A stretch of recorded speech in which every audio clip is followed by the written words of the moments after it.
당대와 후대가 복받는 길. 두 번째, 신명기 12장 15절에서 28절 말씀.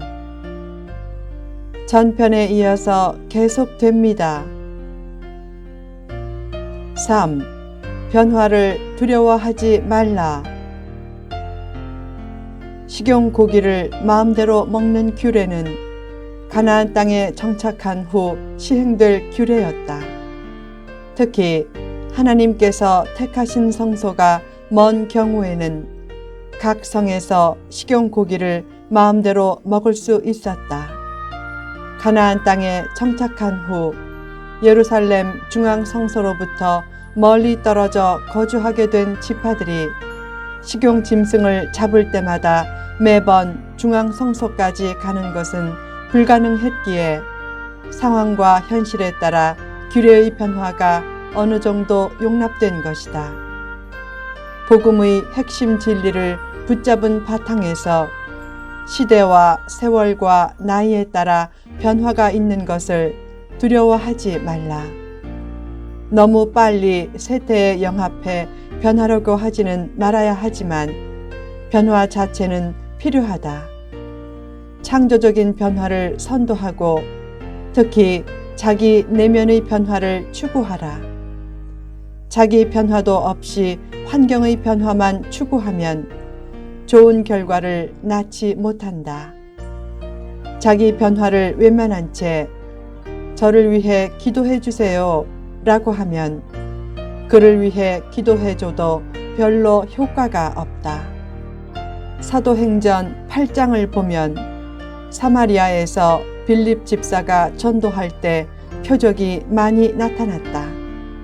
그러자 그 지역에서 마술로 하나님의 능력자란 호칭을 들으며 유명해진 시몬이 빌립의 능력에 매료되어 믿고 세례받은 후 전심으로 빌립을 따라다녔다.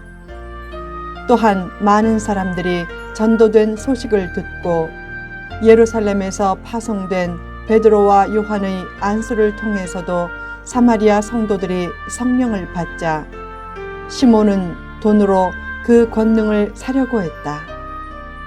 그때 베드로가 말했다.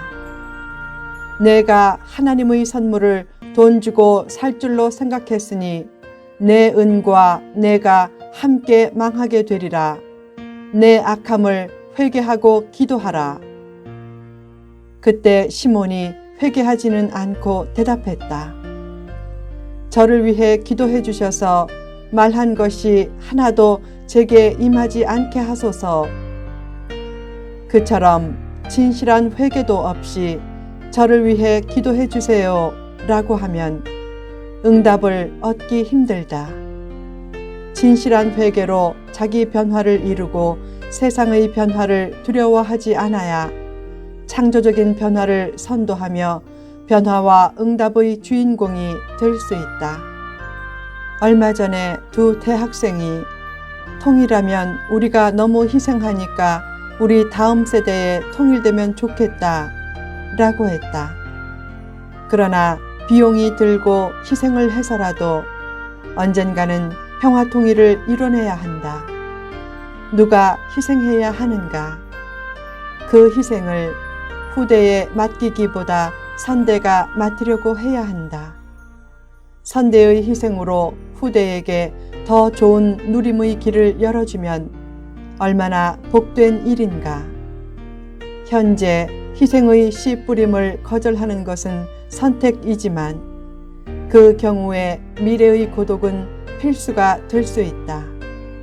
반면에 현재 희생의 씨를 힘써 뿌리면 어떤 변화도 두렵지 않다.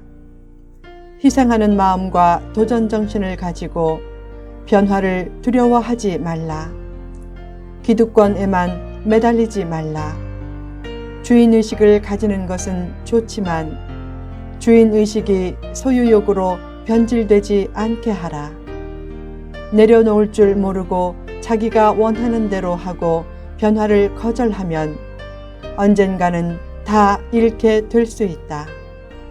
이익은 자기가 가져가 사유화하고 손해는 사회에 내맡겨 사회화하는 이기적인 태도를 가지면 언젠가 반드시 추락한다. 반면에 권리보다 책임을 중시하고 더 나아가 인성과 인권을 존중하면 변화되는 상황에서도 뒤처지거나 추락하지 않는다. 사람의 변화가 쉽지 않다. 변화를 중시하는 진보파도 잘 변화되지 않을 때가 많다. 진보파의 비판의식과 비주류의식이 너무 강한 것도 변화가 힘들다는 반증이다. 편견과 잠재의식을 극복하기가 그만큼 어렵다. 그래도 사람은 얼마든지 변할 수 있다. 성도는 더욱 그렇다. 하나님의 진리의 말씀을 가졌기 때문이다. 도저히 변화되지 않을 것 같은 강고한 현실도 때로는 순식간에 변화의 태풍에 휩쓸릴 수 있다.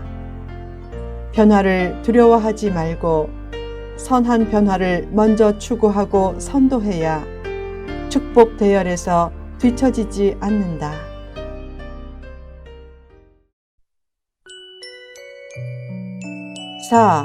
하나님 앞에 신실하라. 하나님 앞에 신실한 삶은 어떤 삶인가? 첫째, 하나님 앞에서 한 약속과 서원을 지키는 삶이다. 당시 식용으로 먹을 것은 각 성에서 마음대로 잡을 수 있었지만 성물과 서원물은 중앙성소로 가지고 가서 바치거나 잡게 했다. 서원물은 하나님께 드리겠다고 서원한 예물을 뜻한다. 서원은 자유롭게 할 수 있었지만 서원 이행은 신실성과 책임성을 나타내는 의무였다. 둘째, 자신을 온전히 바치는 삶이다. 온전한 헌신을 상징하는 제사인 번제를 드릴 때는 제물의 고기와 피를 여호와의 제단에 드린 후 그 피는 제단 위에 붓고 그 고기는 먹으라고 했다. 누가 먹는가? 제사장이 먹는다. 희생 제사를 드린 자가 그 제물을 먹을 수 있는 제사는 구약의 5대 제사 중 화목제뿐이다. 셋째, 하나님의 말씀을 듣고 지키는 삶이다. 하나님의 말씀에 순종하면 당대와 후대까지 영구히 복이 이어질 것이라고 약속하셨다. 심은 대로 거둔다. 실제로는 심은 것보다 더 거둔다. 하나님 말씀대로 실천하고 자기가 말한 대로 실천하라. 입술만 주님을 닮지 말고 마음과 발걸음과 행동도 주님을 닮으라. 세상에서 가장 아름다운 여행인 머리에서 가슴으로 가는 50cm의 여행이 가장 먼 여행이 되지 않게 하고 세상에서 가장 복된 여행인 가슴에서 손끝으로 가는 1m의 여행이 가장 힘든 여행이 되지 않게 하라.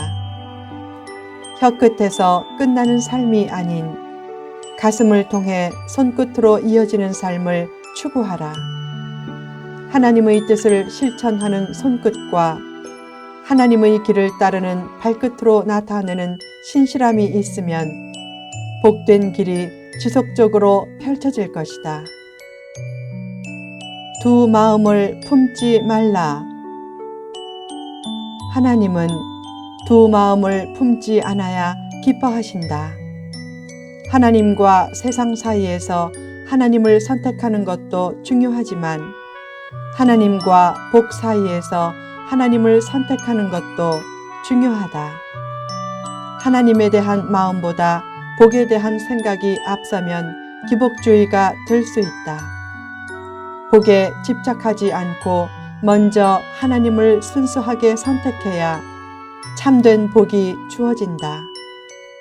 결혼 전에는 같이 있기만 해도 좋아서 그냥 헤어지기 싫으니까 연인을 집까지 바래다 주면서 집 근처에서도 함께 있으려고 한다. 진심으로 사랑하면 사랑하는 사람과 함께 같이 있고 싶지 그의 재산을 노리는 모습은 전혀 없게 된다. 하나님을 순전히 사랑하고 하나님의 선물이나 축복에는 너무 집착하지 말라. 순수하게 마음을 들이면 하나님이 다 알아서 넘치는 복도 주신다. 그때 주시는 복을 애써 거부하지는 말라. 하나님은 성도가 고생하며 눈물로 지내는 것보다 복받고 행복하게 사는 것을 훨씬 더 기뻐하신다. 복이 우선이 되거나 집착의 대상이 되지는 않게 하되 하나님으로부터 복받는 것 자체를 거절하지는 말라. 옛날에 왕이 효자로 소문난 집을 은밀히 방문하자 허리 굽은 노모가 마당에서 효자에게 몽물을 해주고 있었다. 그 모습을 보자 효자가 아닌 것 같아서 왕이 신분을 감추고 아들에게 왜 그렇게 하느냐고 물었다. 노모가 하루 종일 밭에서 일하고 들어온 자신에게 시원한 물로 몽물해주는 일을 가장 기뻐해서 효도 차원에서 그렇게 한다고 했다. 왕은 그 마음을 귀하게 여기고 대궐에 돌아가 조용히 큰 상을 내렸다. 부모의 사랑을 사랑하는 마음으로 기쁘게 받으면 그것도 효도다. 하나님도 하나님을 사랑하는 우리의 마음을 받기를 원하신다. 그 하나님의 마음을 헤아리면서 복을 주시면 기쁘게 받고 혹시 복이 늦어져도 기쁨과 미소와 웃음을 잃지 않고 범사에 감사하면 그는 누구보다 소중한 영적인 효자가 된다. 복받는 것도 하나님을 기쁘시게 하려고 받으면서 모든 일에서 하나님의 뜻과 마음을 먼저 헤아림으로 더욱 큰 복을 예비하라.